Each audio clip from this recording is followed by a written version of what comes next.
Good evening mga kaingat. Isang mapagpalang araw po sa inyong lahat.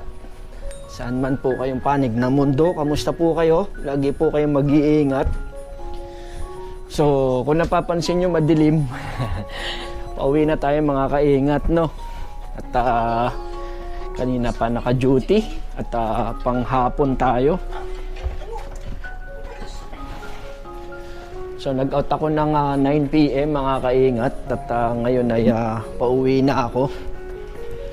Medyo malayo pa yung biyahe.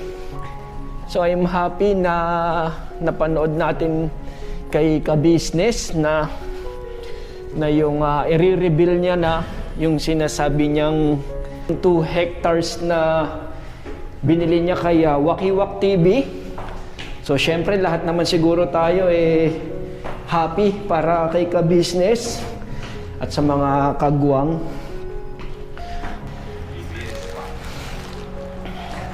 Ano lang ako. Ito yan, tap para mag-open.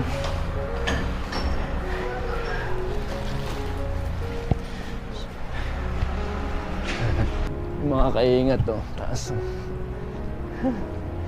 Tower. Bababa pa tayo. Dilim mga kaingat no? Hindi nyo ako makita. Ganda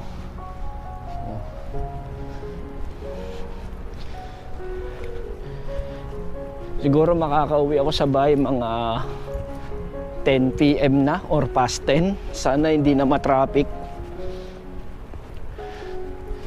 So mamaya na ako magbablog mga kaingat sa may maliwanag.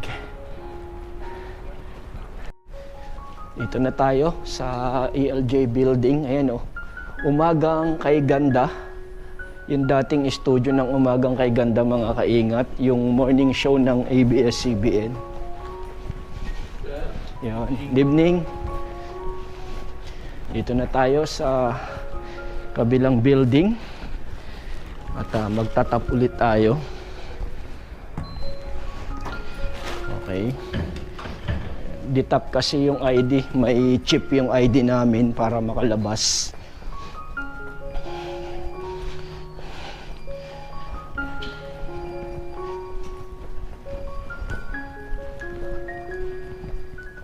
Pababa na tayo ng parking.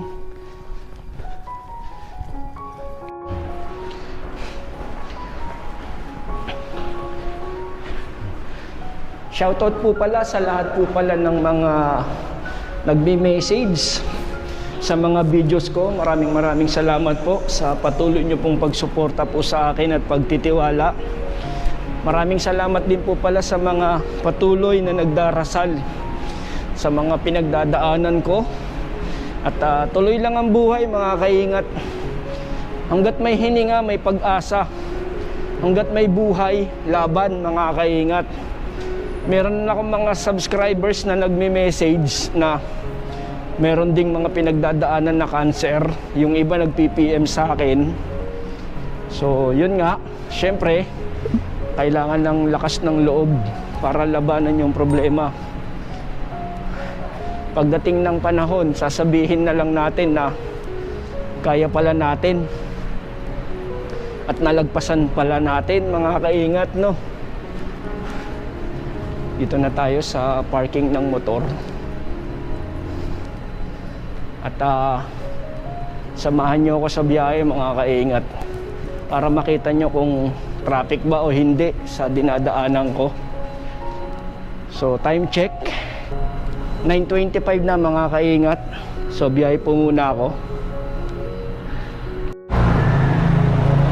Tara mga kaingat, biyahe na po tayo. Sana hindi na ganun ka-traffic kasi 9:30 na rin mga kaingat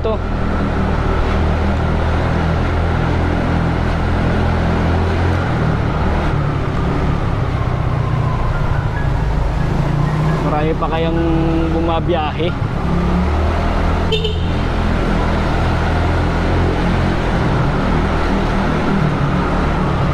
Mahirap lang magmotor mga kaingat pagka umuulan. Kasi syempre nakakapote, ganun. Pero okay lang, mabilis pa rin naman po yung biyahe. Yes, sir.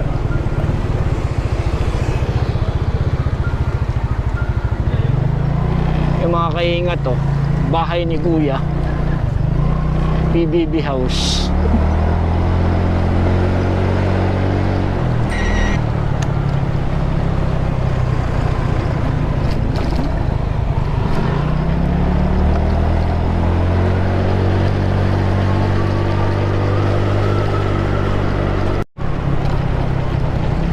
Palabas na ako mga kaingat ng Quezon Ave. Yan. Quezon Ave going to EDSA. Tapos kakaliwa ako going to Trinoma, Mindanao Avenue.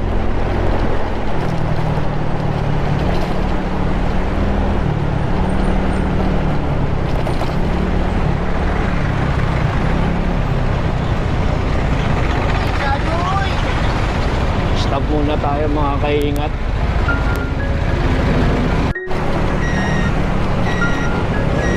So mga kaingat, dito ako dadaan sa may looban ng Trinoma. Kasi pag doon dumaan sa may EDSA, traffic. Pagpakanan ng SM. Maglolooban tayo para paglabas ko, dito na sa may Mindanao Avenue na kaagad. Dito mga kaingat to.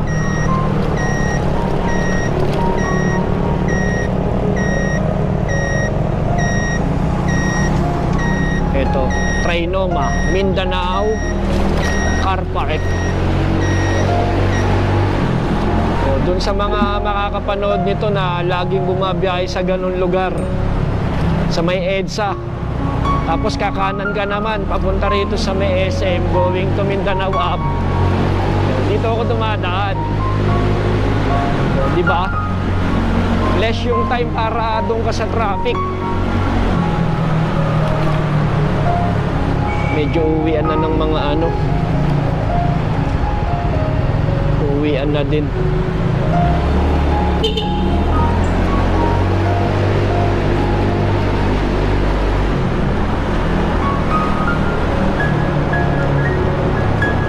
Okay. Ito na tayo.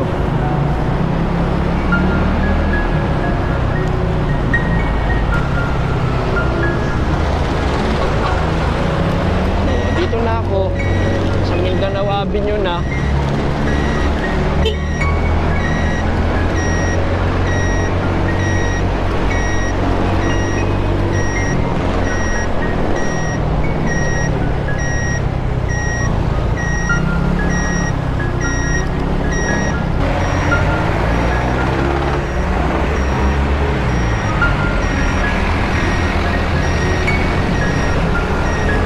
Hindi na tayo inabutan ng stoplight.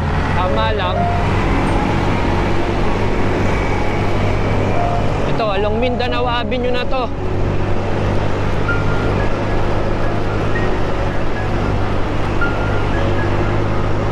Medyo hindi na ganun ka-traffic. Tapos na yung pagka-rush hour.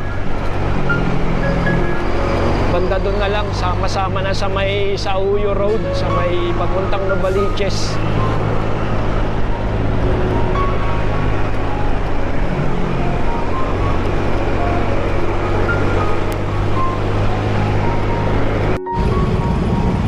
Okay, ito na yung dulo ng traffic sa stoplight. Ito pag dinare-diretso is papuntang Quirino Highway.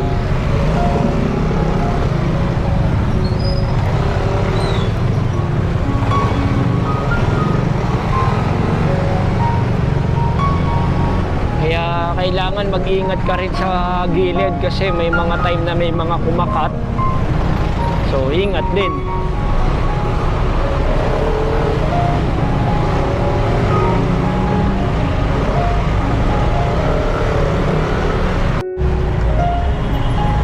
Yung mga kaingat to, NLEX, Luzon Avenue, Tandansora Avenue. Diba? Ayun yung stoplight banda dun. Malaki na rin yung truck. Kasi hindi na sila truck van.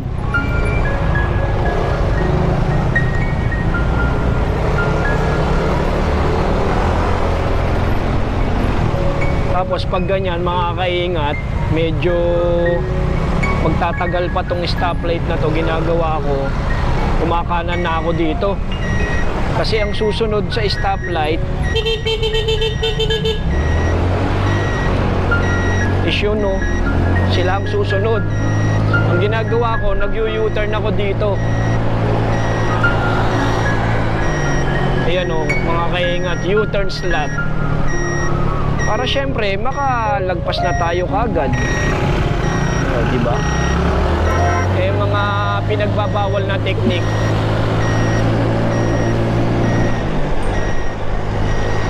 Eh, mga kaingat, sila yung nakago. Saka susunod pa lang yun. Eh, ang daming motor, oh. Oh.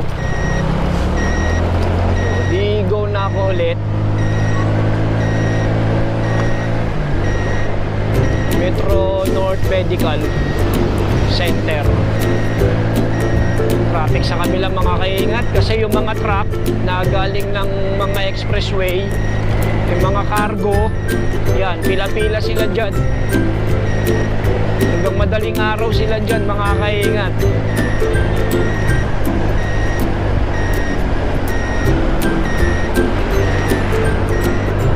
Hindi na ganun karami sasakyan dito ngayon.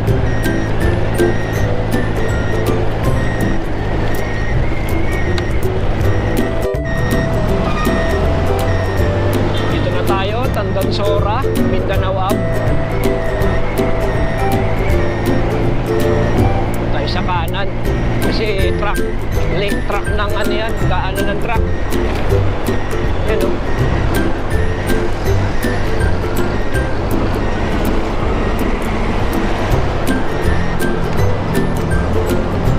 Pag umuwi ka ng 5 p.m. to 8 p.m., sigurado salo mo lahat ng mga rush hour na pauwi. Dahil medyo 9 p.m. na ako umuwi, eh, tapos na yung mga kaninang lumabas na mga alas 5.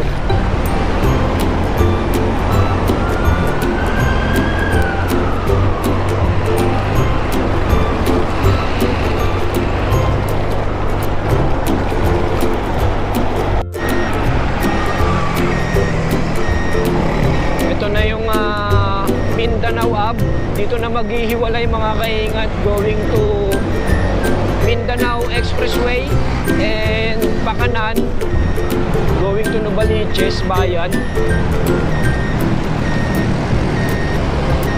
Ayan mga kaingat, sa kaliwa kababayan going to Expressway ng Mindanao Ave, tapos dito tayo sa kanan.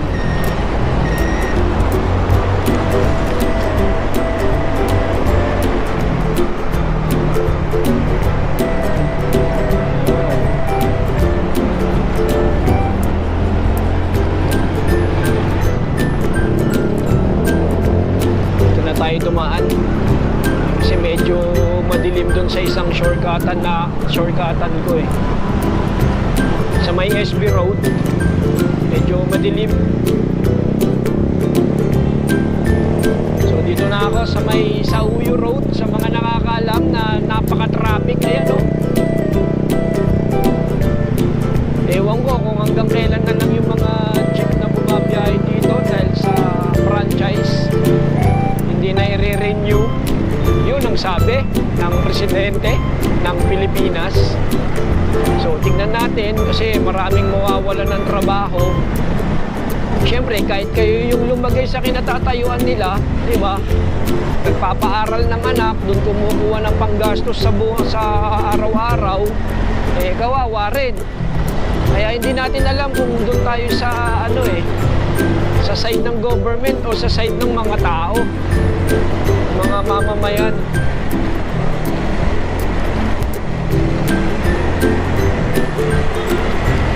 Unang-una apektado dyan yung mga pasahero, saan sila nasasakay. Novaliches Bayan to Blooming Treat.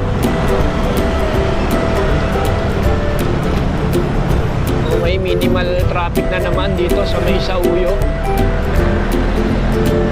Going to Holy Cross.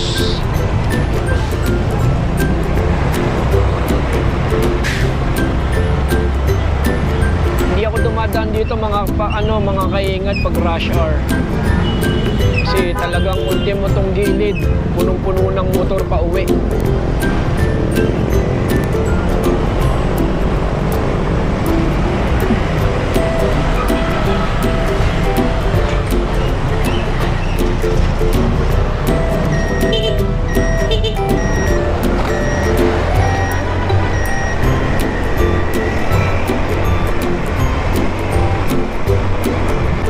Dito na ako mga kaingat sa Channel 5. Tapos ito yung SM Novaliches.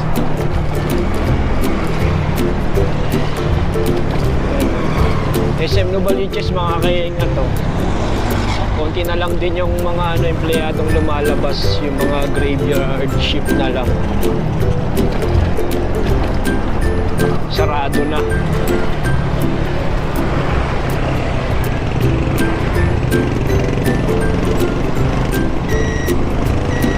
Madalang akong dumaan dito kapag rush hour. Doon ako dumadaan sa may SB Road. Siguro maraming nakakaalam doon sa SB Road.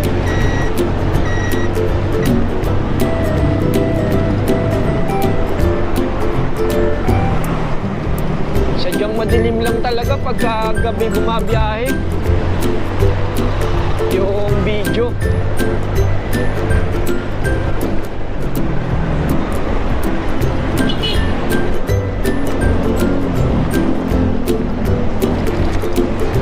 Ito yung sinasabi ko mga kaingat, na kapag nagko-commute ka, if ever na mag-commute kami, pag nagpakimo kami ni Mary, masyadong matraffic. Ang ginagawa namin, yung sinasakyan naming SUV, sumo-shortcut po yun sa looban, then lalabas na sila sa expressway, lalabas na dun sa dulo ng North Expressway dito sa may Amatchile. Tapos meron papasukan ulit, tapos ayun na, labas na ng LRT. Tapos pagbaba namin ng SUV, LRT na, akyat ka na lang ulit. Tapos LRT going to Pedro Hill, Monumento to Pedro Hill is 15 minutes lang. Pero pag nagpo-commute ka, malamang nasa 2 oras. Kasi sama-sama na dun yung mga private, yung mga SUV, yung mga jeep, mga bus.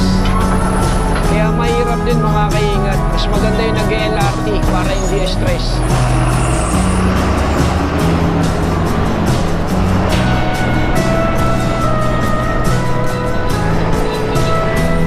Dito na ako pa Novaliches Bayan. Gulod na to mga kaingat. Gulod, Quezon City ng Novaliches Bayan.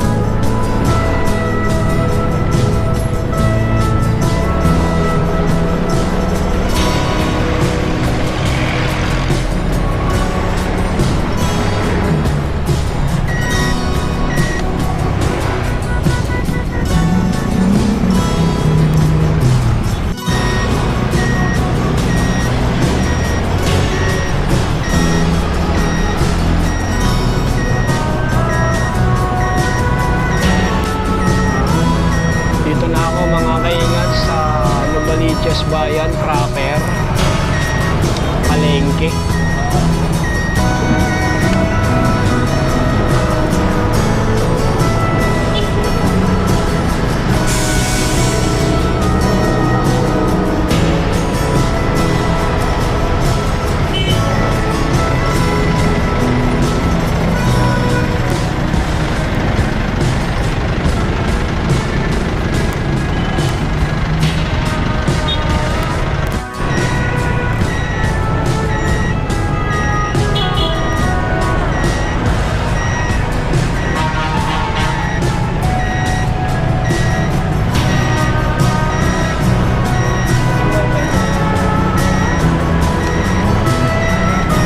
Novaliches Bayan, Susano Road.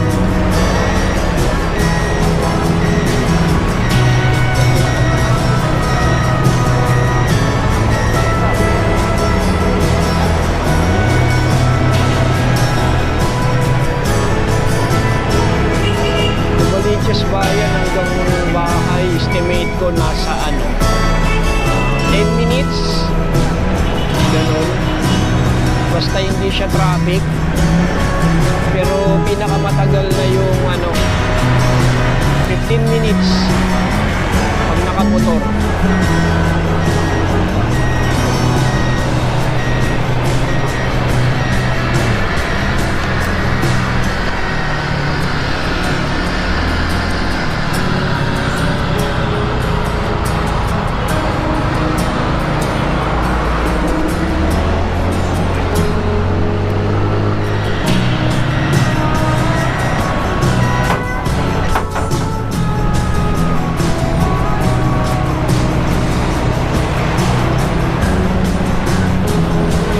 Mahirap din talagang magmotor pagka may nakakasabay kang hindi maingat. Nag-iingat ka nga, tapos yung kasamahan mo naman or mga nagmumotor hindi maingat. Damay-damay.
Paway. Itong pakanan, papunta siyang Bagong Silang, Pamarin.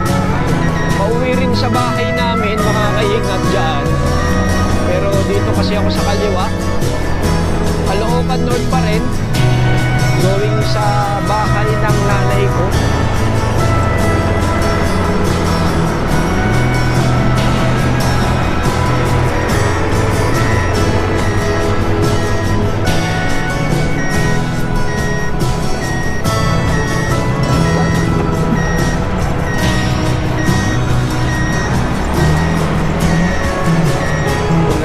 Overtake at talanganin. Sila magagaling sila eh.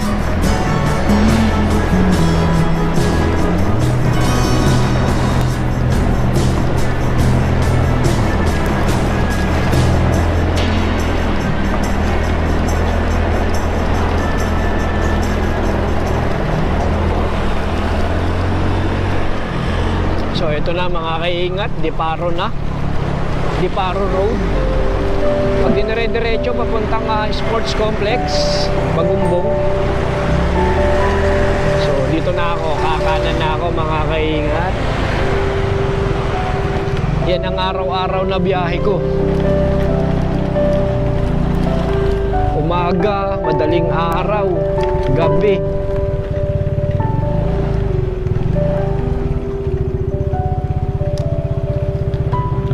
Tulog na kaya sila? Dito kami nagsilaki mga kaingat, kami magkakapatid. Tumira kami dito 1984. So pasok muna ako mga kaingat.